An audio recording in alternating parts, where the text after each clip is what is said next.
tonight in the NBA. Game 4, Thunder can close out the Lakers in L.A. 10:30 Eastern, 7:30 local, 9:30 in OKC. LeBron's only been swept 3 times in his Hall of Fame playoff career, but OKC has been a balanced breakfast of pain.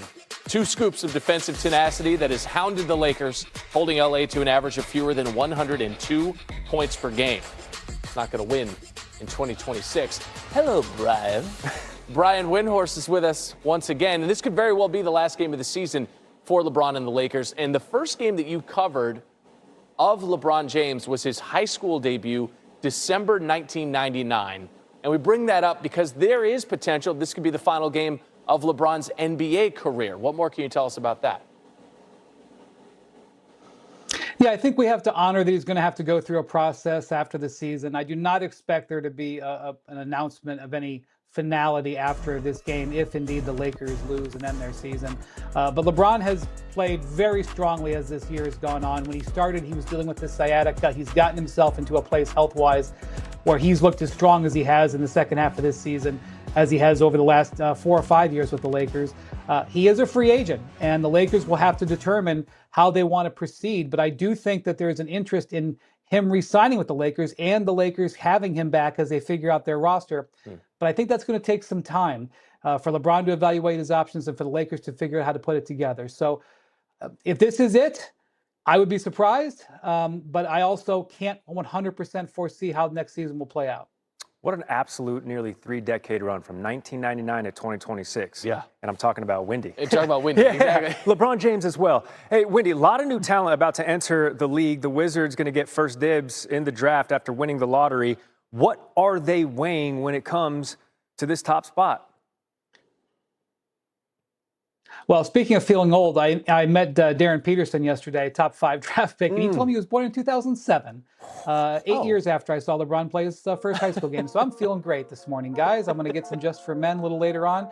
I was in the lottery room here in Chicago yesterday. The Wizards hit the absolute jackpot, getting the top pick in this draft. Debanza makes sense for them because they already have a couple of guards, including Trey Johnson, who they drafted last year, Trey Young, who they traded for last season, Alex Sarr to be in the middle alongside Ann Edwards. Debanza fits perfectly there. That said, Michael Winger, their team president, said they're going to go through their process as they evaluate their options at the top pick. I suppose in a draft this deep, it is possible they could trade back, and I'm sure those conversations will happen at some level, but I would expect them to keep the pick. And I would suspect that Debanza, because of various factors, would be the leading candidate right now. Okay, so that's the good.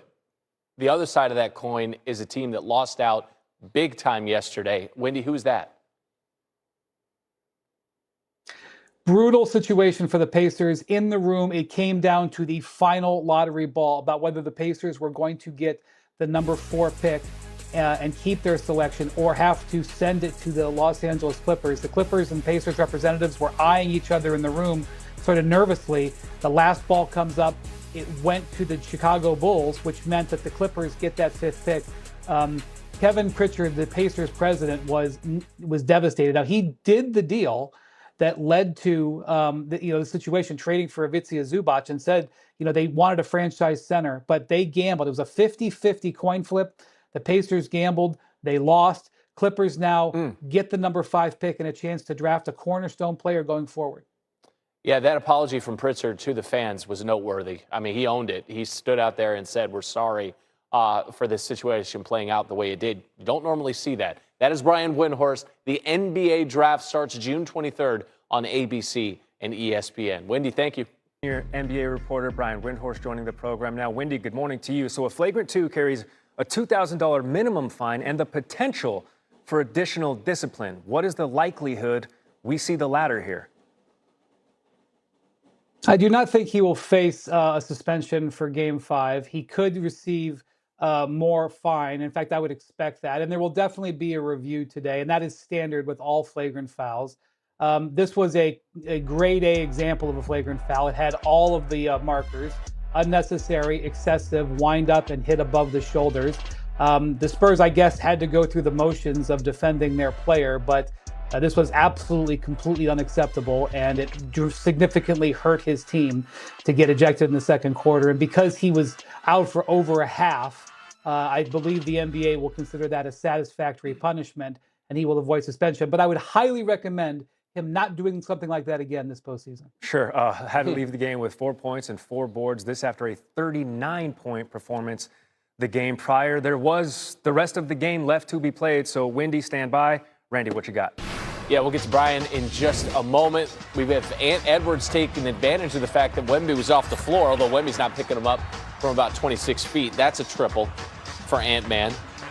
Playing on Mother's Day. More on that in just a moment from Edwards, who has another 3. So 16 points in the fourth quarter for Ant. Played all 12 minutes in the fourth, and he's talking to Mitch Johnson, who sounds a little bit like Doc Rivers at the mic. He does. Just a little bit.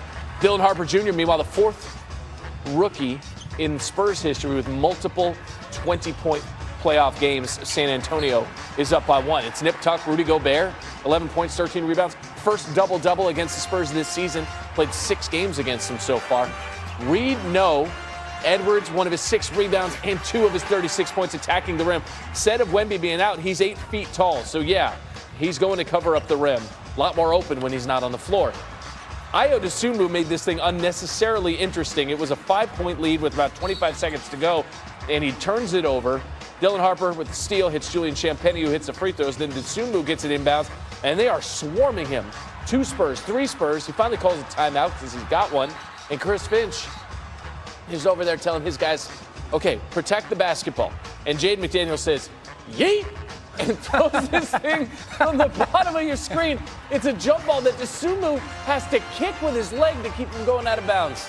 And a 3-point, look at this athleticism and awareness. Hangs onto it, stays in bounds, and the T-Wolves exhale. They win game 4. We're all square at 2 games apiece. Here's Ant on a little extra motivation playing yesterday. Today's Mother's Day, and so I just wanted to win for my mom, and it was just that simple. Was she on your mind all day today? Or For sure, yeah. I couldn't lose this game for her, for sure.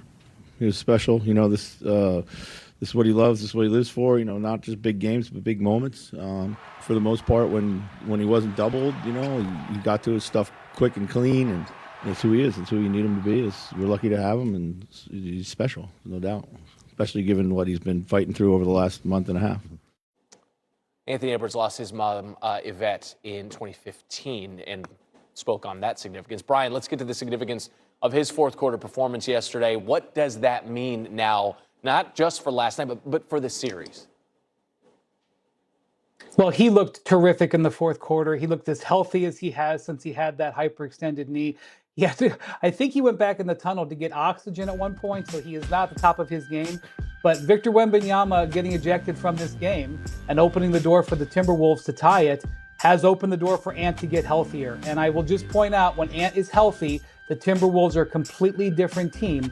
And this is a team that has had great success over the last 3 years on the road in the playoffs. Ant has put up multiple tremendous games.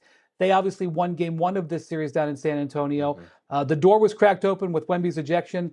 Ant Edwards barged through it. We have a 3-game series, and I really honestly believe it's totally up in the air.